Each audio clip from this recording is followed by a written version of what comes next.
तमिलनाडु के वेल्लोर जिले के काटपाडी क्षेत्र स्थित बीएसएफ पूर्व सैनिक कल्याण संघ कैंटीन परिसर में बीएसएफ का 61वां वर्षगांठ समारोह पूर्व बीएसएफ पूर्व सैनिक कल्याण संघ के अध्यक्ष एसके श्रीनिवासन की अध्यक्षता में भव्य रूप से आयोजित किया गया। देखिए संवाददाता राजबाबू की रिपोर्ट। இன்றைக்கு இந்த நிகழ்ச்சி 1965ஆம் ஆண்டு எல்லை பாதுகாப்பு படை என்று சொல்லப்படுகிற பிஎஸ்எஃப் துவங்கப்பட்டது. இன்றைய தினம் 61வது ஆண்டு தொடங்குகிறது. அதை கொண்டாடும் விதமாக அதனுடைய நலச்சங்கத்தினுடைய தலைவர் ஸ்ரீனிவாசன் அவர்களுடைய தலைமையிலே இந்த சிறப்பான கூட்டத்திற்கு ஏற்பாடு செய்து இன்றைக்கு குடும்பத்தோடு எல்லோரும் சேர்ந்து இந்த 61வது துவக்க நாள் நிகழ்ச்சியை கொண்டாடி இருக்கிறார்கள். அந்த வகையில் இன்றைக்கு பலவிதமான கோரிக்கைகள் முன்னாள் படை வீரர்களின் சார்பாக வைக்கப்பட்டிருக்கிறது.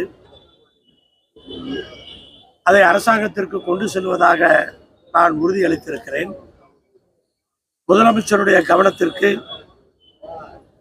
இவருடைய பிரச்சனைகளை எடுத்துச் செல்வதற்கு உறுதியளித்திருக்கிறேன். ஊடக நண்பர்களான உங்களிடத்திலேயே கேட்கின்றேன், எல்லை பாதுகாப்பு படை வீரர்கள் இராணுவத்தினுடைய பட்டியலிலே வராது என்று சட்டம் இருக்கிறது என்று சொன்னால் நீங்கள் எல்லாம் ஏற்கின்றீர்களா? உங்களுக்கும் எனக்கும் இது தெரிகின்ற விஷயமா? இது நாம் அதிகமாக தியாகிகளாக போற்றுவது நாட்டினுடைய எல்லையை பாதுகாக்கின்ற எல்லை பாதுகாப்பு படை வீரர்களை. பொதுவாக இருக்கிற மக்களுக்கும், ஏன் ஊடகத்தில் இருக்கிற விழிப்புணர்வு கொண்ட உங்களுக்கும் கூட அப்படித்தான் இருக்கும் என்று நினைக்கிறேன்.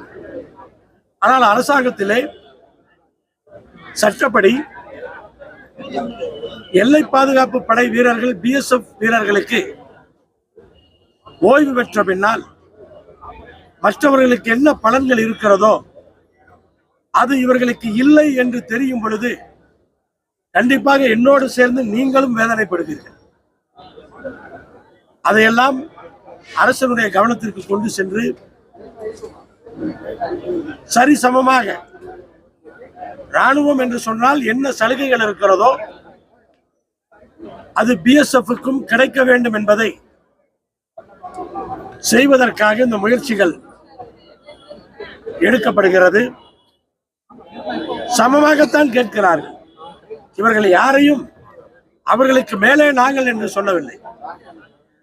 எங்களையும் சமமாக பாருங்கள். பல இடங்களிலே நாங்கள் அவமானப்படுத்தப்படுகிறோம். நீங்கள் துணை ராணுவத்தை சார்ந்தவர்கள், நீங்கள் ராணுவம் அல்ல என்று சொல்லி பல நேரங்களிலே அவமானப்படுத்தும் பொழுது நாங்கள் எவ்வளவு குறுகி போகிறோம் தெரியுமா என்று வேதனையோடு அவர்கள் பிரச்சனைகளை எடுத்து வைத்திருக்கிறார்கள். அதை முதலமைச்சரிடத்திலே கொண்டு சென்று தமிழகத்தை பொறுத்தவரை அதை சாதித்துக் கொடுப்பதற்கான அந்த முயற்சிகளை நான் செய்வேன்.